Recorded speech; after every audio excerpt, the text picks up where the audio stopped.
Maayong nga kabuntagon mga kapaglaom, atong isgutan ninyo Mayo 16 mao na ang atong morning devotional nga nagtuluhan.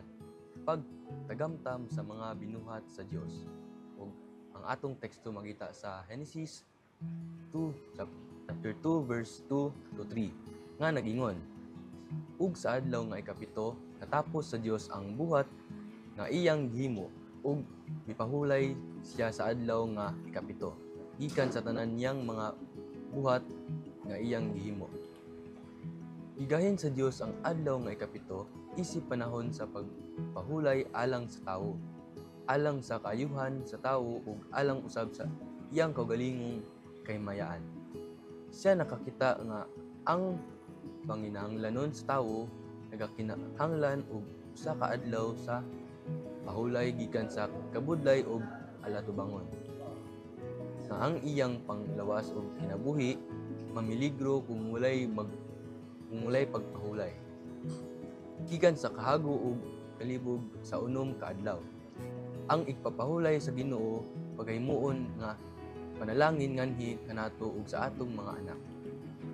Mahimo sila nga giyahan ngadto sa nagabuswak nga mga bulak ug sa nagaabli nga mga putot sa tag-as nga kahoy ug matahong nga tumoy sa mga sagbot ug maghuna-una nga ang Dios nagbuhat niining tanan sa unong kaadlaw.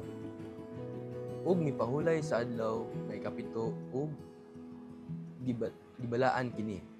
Sa ingon nini ang mga ginikanan magtudlo sa pagbansay sa ilang mga anak aron nga kun kini nga mga bata makakita sa mga butang sa kinaiyahan, sila hinumdum sa dako nga magbubuhat kanilang tanan.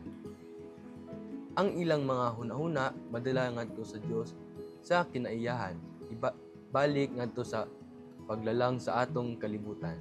Diin ang pundasyon sa igpapahulay gihimo. Ug ang tanang mga anak sa Dios naninggit sa kalipay. Malipayon ang pamilya kinsa kaadto sa balay alampuanan sa igpapahulay sama nga si Jesus ug ang iyang mga tinun-an miadto sa sinagoga, latas sa kaumahan, ubay sa mga baybayon sa linaw, o subay sa mga asyera. Ang igpapahulay nagtanyag kanato og paglantaw nganha sa iyang buhat nga hinimo sa himaya sa magbubuhat. Ug tungod kay siya naghandom nga ato kining himuon nga si Jesus nagtingob sa iyang bililhon nga mga pagtulon-an diha sa katahom sa kinayahan nga mga butang. Diha sa balaan nga adlaw nga igpapahulay labaw na tanan mga adlaw. Kinahanglan atong tun-an ang mga mensahe nga isulat sa Dios diha sa kinaiyahan alang kanato. Kinahanglan atong tun-an ang mga sambingay sa atong manluluwas diin siya misulti kanila. Sa mga kaumahan ug mga asyera lalom sa langit, taliwala sa mga sagbot ug mga bulak. Samtang mupaduol kita ngadto sa kasing-kasing sa kinaiyahan, si Kristo magahimo sa iyang presensya nga matuod nganhi kanato ug magasulti nganhi sa atong mga kasing-kasing sa iyang pagdait ug gugma. Pagkapot ta. Most gracious and heavenly Father, Lord, thank you for this wonderful message na imong gihatag kanamo, Lord. Unta kani magahatag lason sa tibok na mga kinabuhi kan kalibutan na.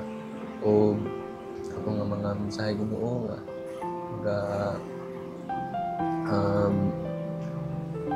mga tudlo sa mua ang paglagad sa mua pagsimba sa adlaw nga ipagpahulay nga among ibalaan kini Ginoo sama sa pagbalaan niya. O bihayt mi Lord sa adlaw and thank you for everything that you prepare me.